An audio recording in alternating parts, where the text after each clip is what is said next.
A paz do Senhor, irmãos. Amém. Louvado seja Deus que nos concedeu este privilégio nessa noite. Sermos renovados pelo seu Espírito Santo. E sermos testemunha do seu mover no meio do seu povo. Queridos, isso é uma experiência única na vida de um cristão.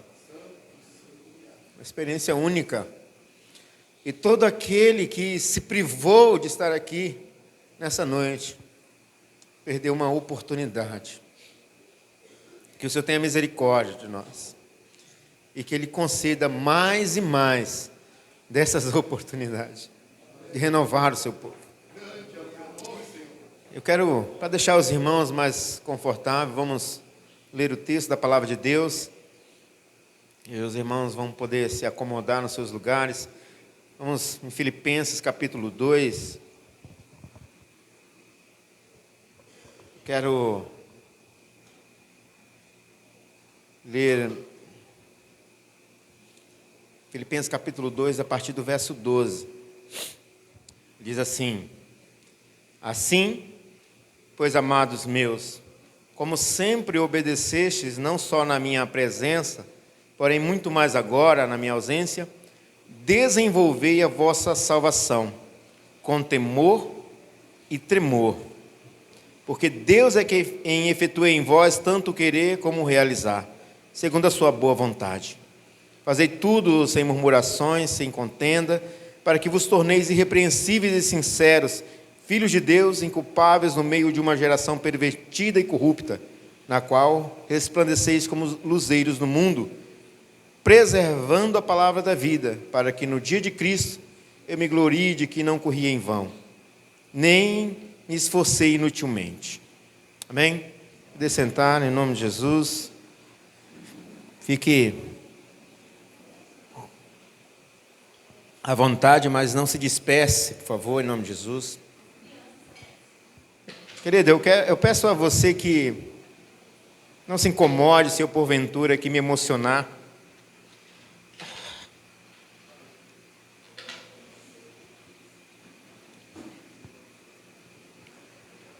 É um privilégio muito grande poder estar ministrando aqui nessa noite. Há uns 15 anos, 16 anos mais ou menos, eu cheguei neste lugar. Quando eu cheguei aqui, o João já estava, né? Não sei se vocês conhecem essa música. São 16 de varões, né? Mas o João disse que a 16 ele já estava aqui. Então ninguém sabe exatamente o tempo que João existe na face da terra. Isso é uma incógnita para nós. Ninguém sabe, não há indício, relato, nada assim para a gente precisar, né, a data, né? Enquanto isso, ele vai fazendo parte das nossas vidas, aí, da nossa história. Há relatos de que quando o pastor Gildo chegou aqui para lançar a pedra fundamental, o João já tinha invadido o quintal e limpado tudo aqui, né? Preparando o terreno, né, João? Maravilha. Isso aqui é desbravador, né, na obra do Senhor. E eu cheguei aqui e fui acolhido pela Igreja Missionária Volta de Cristo. Então, desses 16 anos aí, eu faço parte... O 16 ou é 15, pastor?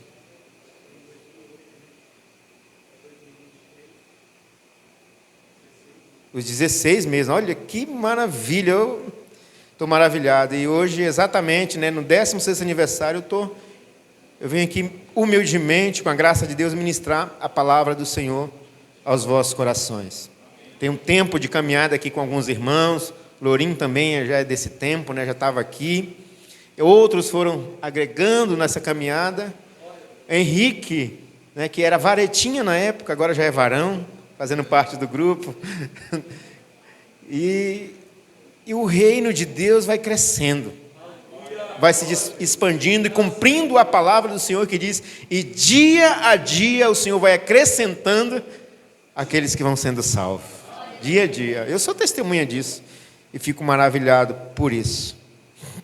E o tema proposto para o nosso aniversário este ano é Homens que andam com Deus. Você é esse homem, levante sua mão e glorifica a Deus aí. Amém? Homens que andam com Deus, levante a sua mão aí e glorifica a Deus. E nós sabemos que ser homem neste tempo tem sido algo muito difícil.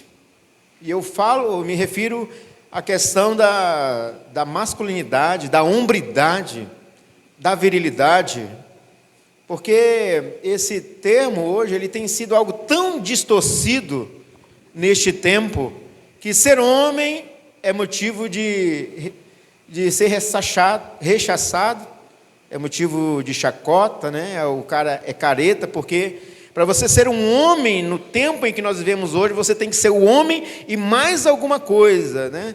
Tem aqui adendos que estão sendo agregados como complemento para você ser de fato o homem benquisto na sociedade. E aí entramos na questão da ideologia de gênero, né? Que hoje são mais de 30 identidades de gêneros aí que a gente nem consegue definir. Ou seja, o indivíduo hoje, até mesmo o homem, entrou num período, numa crise de identidade, uma crise existencial, e isso tem sido uma maldição na sociedade. Uma maldição. E isso é um problema. É um problema porque também ser homem está agregado aí, ou sendo interpretado como ser autoritário, ser machista, sexista, outros termos como, por exemplo, retrógrado, ultrapassado, ou seja, e o homem nem pode se defender, porque ele não está no seu lugar de fala. O negócio de ser homem ficou no passado. Meu Deus, a que ponto chegamos, né? E principalmente os homens que andam com Deus.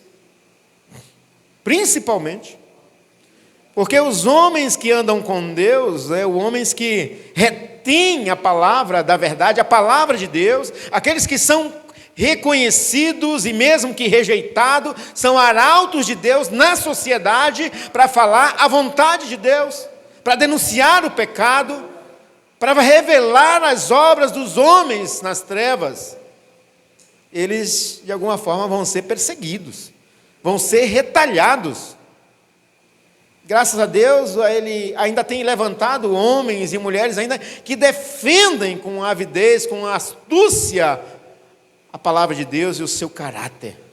E que Deus os guarde, Deus os proteja, como hoje mesmo mencionou o pastor Fernando a respeito do rapazinho ali, né, o Nicolas Ferreira, no meio da política. Que Deus o guarde, que guarde a sua mente, que ele não se corrompa, como tantos outros que enviesaram para o meio político e aí tiveram a mentalidade distorcida. Infelizmente, essa é uma probabilidade que todos estão sujeitos, todos os homens, e isso eu falo de maneira genérica. Infelizmente. E os homens que andam com Deus, queridos, são homens que deveriam preservar valores cristãos, preservar princípios bíblicos, mandamentos do Senhor. E para a sociedade atual, preservar essas questões é parar no tempo, é não submeter às atualizações da modernidade, ou como o pastor mesmo já mencionou aqui, né, da altermodernidade.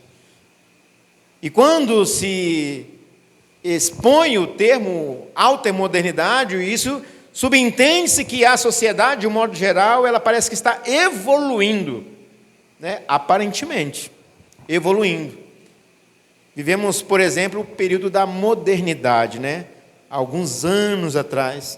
Período esse onde foi a transformação política, econômica, né? Depois tudo envolve ali questão de revolução industrial, o que traz benefício para a sociedade.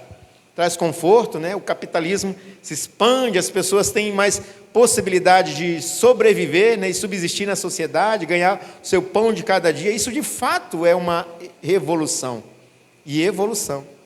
Depois veio a pré-modernidade e com essa aparente evolução, com essa aparente autossuficiência que a sociedade expôs, ou que ela acha que conquistou, ela começou a enviesar, né, a distorcer essas coisas aí, começou a ir para outro caminho. Aí, junto com a pós-modernidade, veio a inversão de valores, a quebra de regras, né? Veio por exemplo, a utopia do homem de viver um mundo imaginário, veio juntamente com isso também a liberdade de expressão, e aí todo indivíduo, né, tinha direito e autonomia de colocar para fora tudo aquilo que pensa. Mas isso eu estou falando do homem caído. Agora imagina o homem caído falando tudo aquilo que ele pensa, impondo a sua opinião. Imagina isso.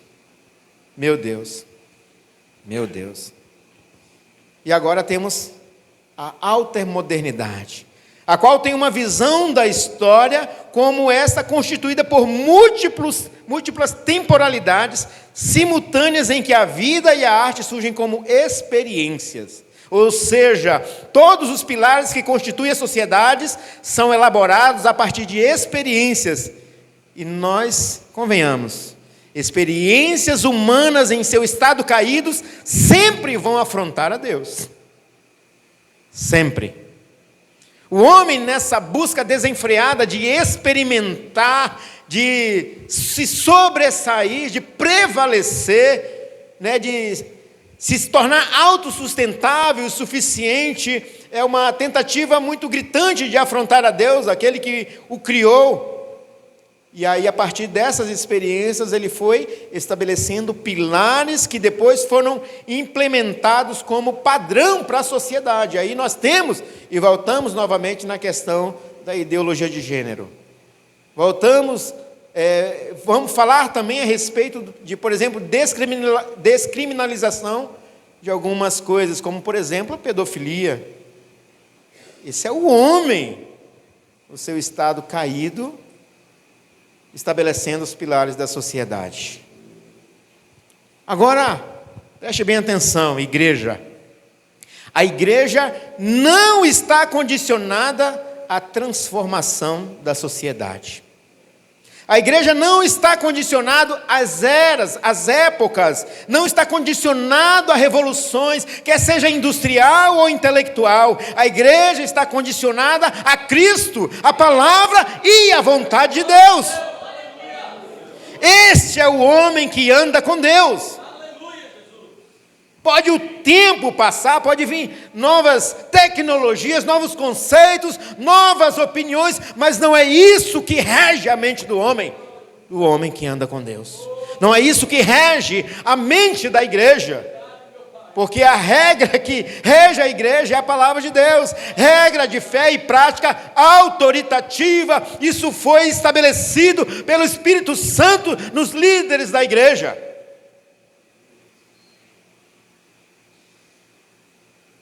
Homens piedosos se levantaram para defender a palavra de Deus e toda a sua verdade. Muitos homens hereges, líderes, lobos, se levantaram para distorcer a palavra de Deus, para distorcer o Cristo e a sua personalidade, a sua divindade, mas a igreja se levantou para defender essa verdade.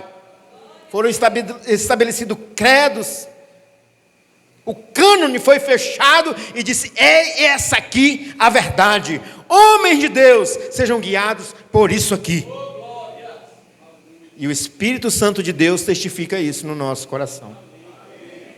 Eu quero é ver, e desafio você a ler a palavra de Deus com temor e tremor, se ela não revela o caráter que nós temos e nos leva a nos humilhar diante de Deus. Eu desafio isso. Eu desafio. Isso porque a igreja, os homens que andam com Deus, têm a mente de Cristo, como foi frisado pelo pastor Itamar. Eu acho que, na verdade, o ponto de partida é exatamente esse. Porque para ter toda essa experiência, né, toda essa característica atribuída a nós, homens, e à igreja, queridos, não pode isso acontecer em nós se do alto não formos nascidos, se em Cristo não formos gerados. Não adianta se firmar em opiniões, filosofias humanas. A própria Bíblia já nos fala sobre isso, não prendermos a vãs filosofias. Elas não são guias para as nossas práticas ou decisões, ou para a postura que devemos ter diante da sociedade, da família e da igreja. Isto não. É a palavra de Deus. mas para que ela arda em nosso coração e nos leve ao rendimento ao Senhor que nos gerou, tem que ser nascido do alto. Isso começa em Deus. Isso começa em Deus. E aí o pastor Itamar vem com aquela palavra maravilhosa e fala do primeiro subtópico do nosso tema, que é comunhão. Comunhão com a família. A harmonia no lar. É o homem entendendo o seu papel e o fazendo com excelência. A mulher na mesma condição.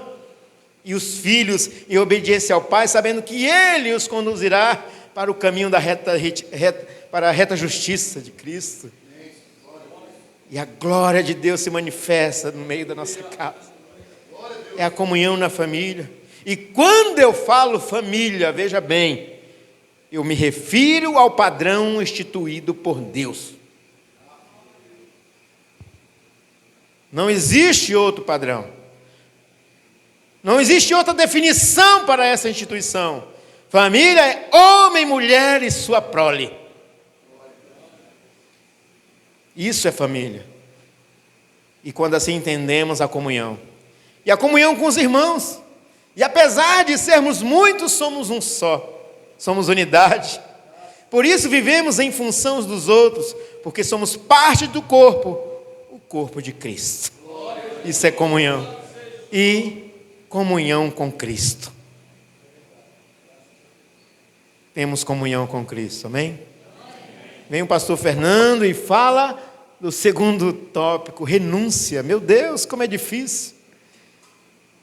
Não, meu Deus, como é fácil, pelo Espírito Santo de Deus. É difícil para quem não quer submeter, mas para quem está disposto a submeter, olha só, eu vou parafrasear aqui, ainda que difícil, ele está disposto a submeter, porque o que ele mais quer é agradar e fazer a vontade de Deus. Em Lucas capítulo 9, verso 23, Jesus diz, que aquele que quer vir após mim, negue-se a si mesmo, tome a sua cruz e siga-me. Ou seja, não é a minha vontade que tem que estar em evidência, é a vontade de Deus, deixa que ela se cumpra em minha vida, porque ela é perfeita e agradável. É a vontade de Deus. E ele fala de renunciar a si mesmo, e colocou como maior exemplo de renúncia o próprio Cristo. Texto que até mesmo o presbítero, o pastor Eliezer leu aqui.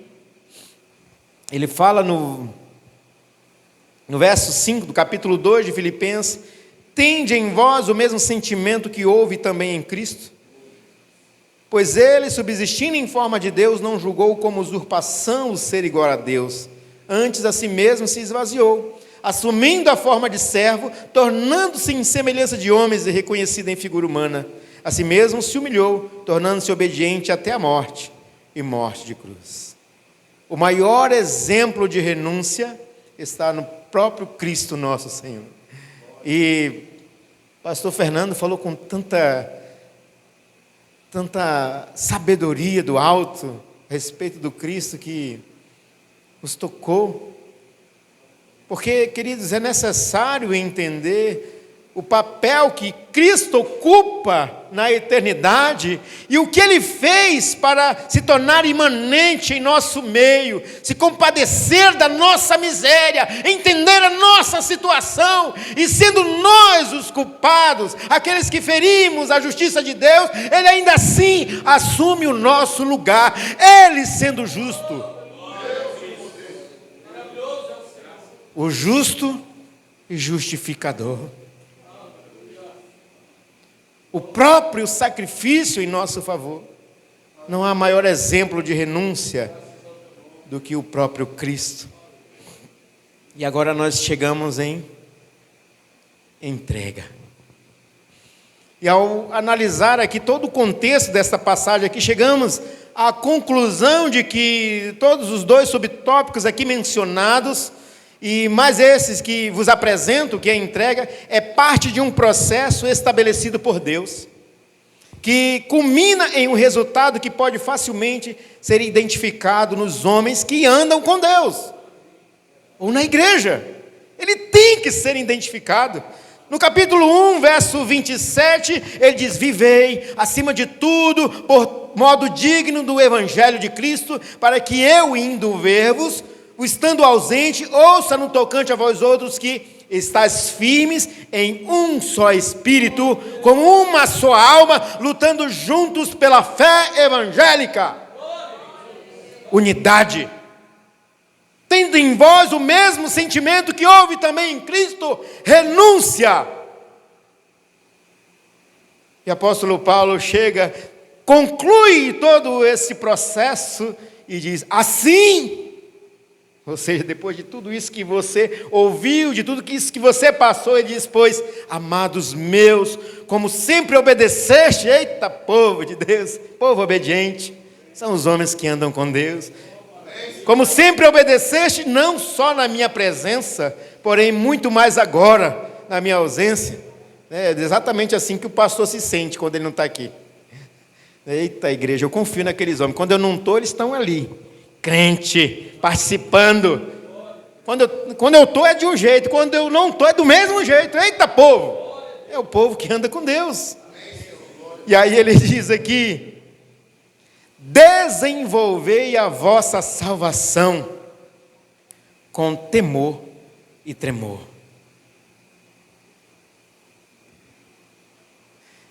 Aqui vemos o apóstolo Paulo apresentando o ápice deste processo, o qual culmina na salvação. Entrega está associado ao resultado que se obtém quando estamos submetidos a um processo chamado santificação. Por isso ele diz: desenvolvei a vossa salvação. Apóstolo Paulo considera aqui, meus queridos, veja bem, que aqueles a quem ele se dirige já foram submetidos ao primeiro processo da soteriologia, que é a justificação. E esta certeza podemos encontrar aqui no capítulo 1, verso 6, quando ele diz o seguinte: ele diz: estou plenamente certo de que aquele que começou a obra em vós, a boa obra em vós, há de quê? Completá-la até o dia de Cristo Jesus. Ou seja, eu estou escrevendo para homens que andam com Deus, para homens que Cristo já justificou. Só que esse povo ainda está envolvido nas situações do mundo, tem um tanto de gente trazendo informações distorcidas, mas eu estou falando como é que foi que aconteceu, trazendo à mente deles o que Cristo fez, e que agora devem colocar em prática, porque isso é santificação. Querido, santificação é o segundo processo da soteriologia, o qual todos nós agora estamos, a igreja do Senhor. É um processo onde uma hora estamos no alto, outra hora estamos embaixo, mas também o que importa é reconhecer onde caímos, reconhecer o pecado, voltar onde caímos, levantarmos a nossa cabeça, olhar para o alto, clamar ao Senhor, o Espírito Santo nos renova, nos regenera, então damos as mãos uns aos outros e caminhamos com Deus. Este é o processo. Está tudo interligado. É a comunhão, é um com o outro. Não existe ninguém sozinho no reino de Deus. Eu lembro de uma vez quando eu estava na congregação no Embratel, e um outro pastor veio me aconselhar, né, como que é lidar com a igreja. Ele falou: meu querido, você é novo, igreja é o seguinte, presta bem atenção, se você correr, ele anda, o povo. Se você andar, ele para. Se você parar, ele senta. Se você sentar, ele deita. Então você tem que sempre estar correndo, que é para o povo vir atrás. Eu respirei fundo assim: meu pastor, me desculpa, mas isso aí é filosofia do mundo. No reino de Deus não anda ninguém correndo, atropelando, deixando os outros para trás, não. No reino de Deus nós andamos juntos. Nós olhamos para quem está enfraquecido, caído, damos o suporte que precisa, a palavra que precisa, e a palavra motivacional é a palavra de Deus, não é palavra de coach, não. Seguramos em sua mão, ajudamos-o a levantar e diga, vamos juntos agora. Isso é andar com Deus.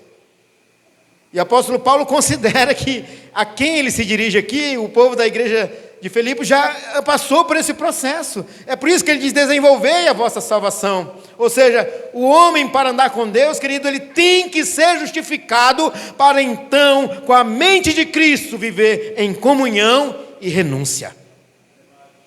Não tem como. Não tem como. Tem que nascer do alto primeiro. Tem que ser justificado. Tem que ser santificado. Jesus orou, Senhor Pai, santifica-os na verdade, a tua palavra é a verdade. Em outra passagem ele diz, viver em santificação, sem a qual ninguém verá o Senhor, ninguém verá Deus. É um processo, uma obra cooperativa, onde Deus me santifica e eu, na minha renúncia, no dia a dia, Paulo diz, de glória em glória, eu vou subjugando a minha carne, o velho homem, para fazer a vontade de Deus, e também me santifico. Esse é o processo. Essa é a entrega. Querido, preste muito bem atenção. O homem natural, ele não sabe o que é comunhão, porque o mundo que ele vive é individualista. O homem natural, ele não sabe o que é renúncia. Ele não sabe, porque tudo que ele é, todas as suas características, virtude, tudo que faz parte da sua personalidade, é isso que ele vai usar para subsistir nesse cenário hostil. É tudo que ele tem. Já viu aquele cara que você diz assim, nossa, como aquele cara dá cada palavra, né, estúpida, ele diz assim, não, eu sou assim mesmo. Tem que me aceitar como eu sou. Ele não renuncia à sua velha natureza. Ele usa daquilo como arma para se sobressair aos demais. Querido, e na verdade o mundo lá fora, o mundo caído, é dessa forma. É um cenário de briga, de guerra, de subsistência. É a lei do mais forte.